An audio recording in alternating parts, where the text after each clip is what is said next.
கர்த்தராகிய இயேசு கிறிஸ்துவின் நாமத்தினால் உங்களை வாழ்த்தி வரவேற்கிறேன்.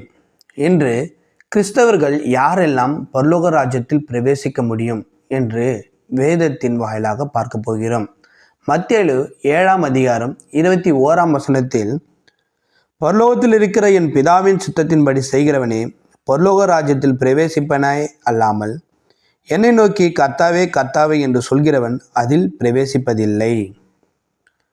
வேதம் நமக்கு தெளிவாக சொல்கிறது, பிதாவினுடைய சித்தத்தின்படி நாம் செய்யவில்லை என்றால் நாம் பரலோக ராஜ்யத்தில் பிரவேசிக்கவே முடியாது.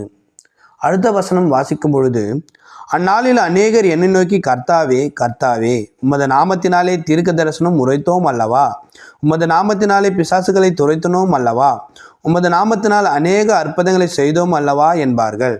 அப்பொழுது நான், ஒருங்காலம் உங்களை அறியவில்லை, அக்கிரம செய்கைக்காரரே என்னை விட்டு அகன்று போங்கள் என்று அவருக்கு சொல்வேன் என்று சொன்னார்.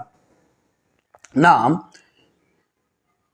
வாரந்தோறும் சபைக்கு சென்றாலும், இடைவிடாமல் ஜெபித்தாலும், தீர்க்க தரிசனம் உரைத்தாலும், அந்நிய பாஷை பேசினாலும், வியாதிகளை குணமாக்கினாலும், நாம் பிதாவினுடைய சித்தத்தை நாம் செய்யவில்லை என்றால் நாம் பரலோக ராஜ்யத்தில் பிரவேசிக்க முடியாது.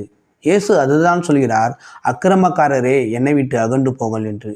அப்படி என்றால் நாம் பிதாவினுடைய சித்தம் செய்ய வேண்டும். மத்தேயு 12ஆம் அதிகாரம் 50ஆம் வசனத்தில் இயேசு சொல்கிறார், என் பிதாவினுடைய சித்தத்தின்படி செய்கிறவனே எனக்கு சகோதரனும் சகோதரியும் தாயுமா இருக்கிறார் என்றார். அப்பொழுதுதான் நாம் பிதாவினுடைய சித்தத்தின்படி செய்தால் மாத்திரம் மட்டும்தான் நம் கிறிஸ்துவோடு பங்கு கொள்ளுவர்களாய் நாம் இருக்க முடியும். யோவான் 5ஆம் அதிகாரம் 30வது வசனத்தில்,